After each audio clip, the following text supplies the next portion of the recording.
இல்லைம்மா, எனக்கு வேலை இருக்குது, ஆஃபீஸ் வேலையெல்லாம் நிறைய இருக்குது, நான் ஒர்க் பண்ண போகிறேன். அப்புறம் உள்ள ஆடுவோமா?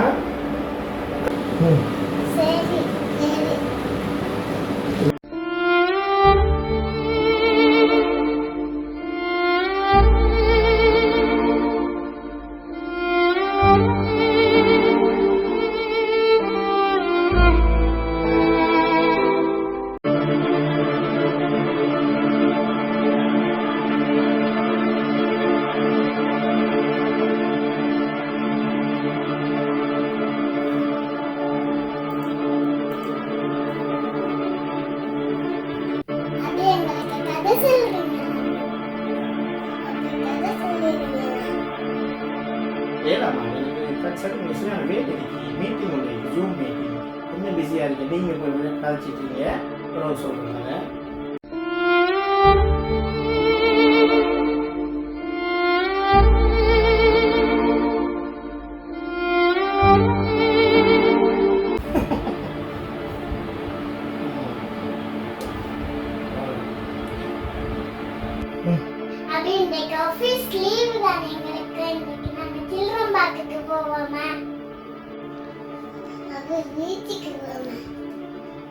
இல்லை மகள், எனக்கு இன்றைக்கு தான் லீவு. கொஞ்சம் ஃபேஸ்புக் பார்க்கணும், வாட்ஸ்அப் பார்க்கணும், யூடியூப் பார்க்கணும், கொஞ்சம் இன்றைக்கு தான் லீவு.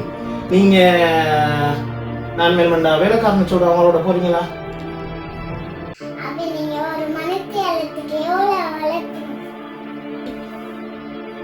ஒரு மணித்தியாலத்துக்கு 5000 5000 ரூபா வளர்த்துமா கம்பெனியில் ஒர்க்கில் இருக்கிறக்கு 5000 ரூபா எனக்கு ஒரு மணித்தியாலத்துக்கு உழைக்கலாம். ஏன் மாதிரி கேட்குறீங்க?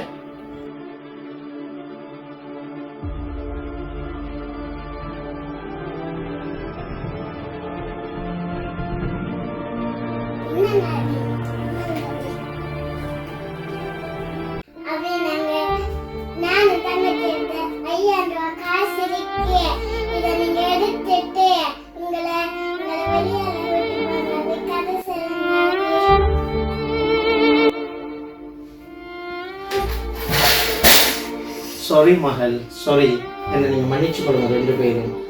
நான் இவ்வளோ நாளும் காசு காசு காசு என்று உழைப்பு தான் பெருசு நினைச்சிட்டு இருந்தேன். ஆனால் நீங்கள் எனக்கு இன்றைக்கி ஒரு பெரிய பாடத்தை புகட்டிட்டீங்க.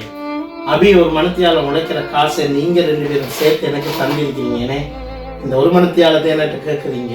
இது அப்படி இல்லை மகள், ஒவ்வொரு நாளும் உங்களுக்கு நான் ஒரு மணித்தியாலம் ஒதுக்குவேன். அவன் ஒவ்வொரு நாளும் நீங்கள் யாரு போகணும், அதை சொல்லுவேன், உங்களோட விளையாட வருவேன். என்னை மன்னிச்சுட்டீங்களா?